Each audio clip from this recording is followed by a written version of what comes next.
श्री स्वामी समर्थ. जय जय स्वामी समर्थ. गुरुपुष्यामृत योग. पुष्य नक्षत्र गुरुवारी आल्यास त्या योगास गुरुपुष्यामृत योग म्हणतात. गुरुपुष्यामृत योग फार क्वचितच बनतो. ज्या गुरुवारी पुष्य नक्षत्र येते त्या दिवशी गुरुपुष्यामृत योग असतो.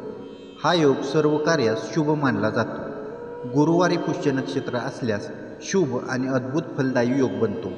या दिवशी तुम्ही सोने खरेदी करू शकता किंवा आणखीन काही महत्त्वाची कामे करू शकता. त्याचबरोबर नवीन व्यवसायही सुरू करू शकता. गुरुपुष्यामृत या दिवशी करावयाचे काही उपाय. गुरुपुष्यामृत योग आहे त्या दिवशी आपण काही उपाय करायचे आहेत. या उपायांनी आपण भगवान विष्णू आणि माता लक्ष्मी यांना प्रसन्न करू शकतो. त्याचप्रमाणे आपल्या गुरूंना, आपल्या स्वामी समर्थ महाराजांना, दत्त महाराजांना पण प्रसन्न करून घेऊ शकतो. या दिवशी लवकर उठून आंघोळ करताना पाण्यामध्ये चिमूटभर हळद घालायची आहे.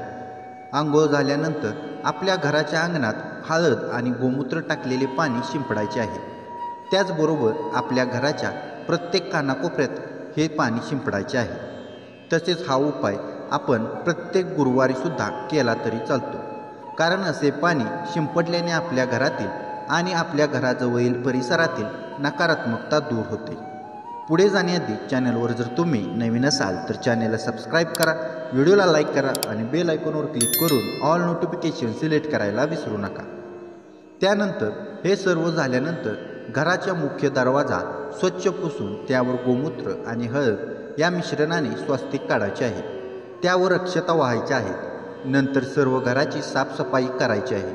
आपल्या घरातील किचन स्वच्छ करून घ्यायचे आहे. किचनमधील भिंतीवर जिथे गॅस ओटा बनलेला आहे तिथे त्या भिंतीवर तुपाने आणि हळदीने स्वस्तिक काढायचे आहे.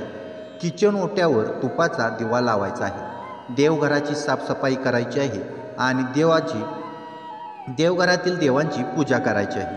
आपल्या घराच्या मुख्य दरवाजाच्या उंबऱ्यावर हळदीचे लेपन करायचे आहे. त्यानंतर आता पाहूया गुरुपुष्यामृत या दिवशी करावयाच्या काही महत्त्वाच्या सेवा.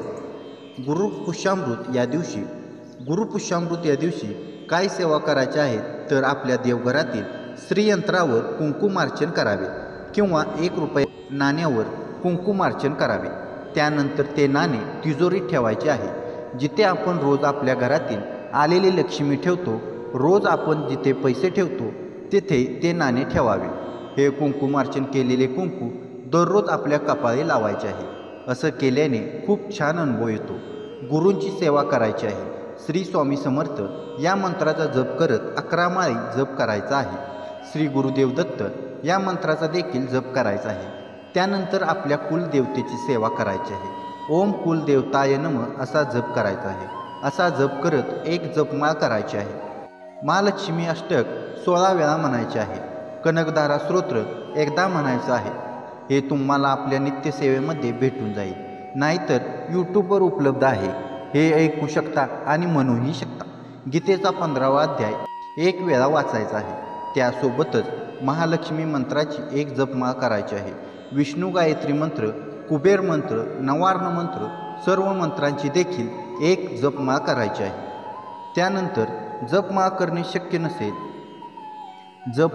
शक्य नसेल तर निदान 11 वेळा तरी एक मंत्र म्हणायचा आहे. व्यंकटेश स्तोत्र पण पठण करायचे आहे. त्यामध्ये शंखनाद करायचा आहे. आपल्याकडे जर शंख नसेल तर घंटा वाजवावी. सर्व सेवा केल्याने माता लक्ष्मी आणि भगवान विष्णू प्रसन्न होते. या सर्व सेवा करताना मन प्रसन्न ठेवा आणि आपले मन शुद्ध आणि पवित्र ठेवा. अशा छोट्या छोट्या उपाय आणि सेवा केल्याने माता लक्ष्मी आणि भगवान विष्णू त्याचप्रमाणे आपले गुरुही आपल्यावर प्रसन्न होतात. तर या दिवशी नक्की या सर्व सेवा आणि उपाय करा. यामुळे चांगले अनुभव येतील. जर तुम्हाला या व्हिडिओमधील माहिती आवडली तर व्हिडिओला लाईक करा, चॅनेलला सबस्क्राईब करा आणि आपल्या या आध्यात्मिक यूट्यूब चॅनेलला जास्तीत जास्त शेअर करा. धन्यवाद.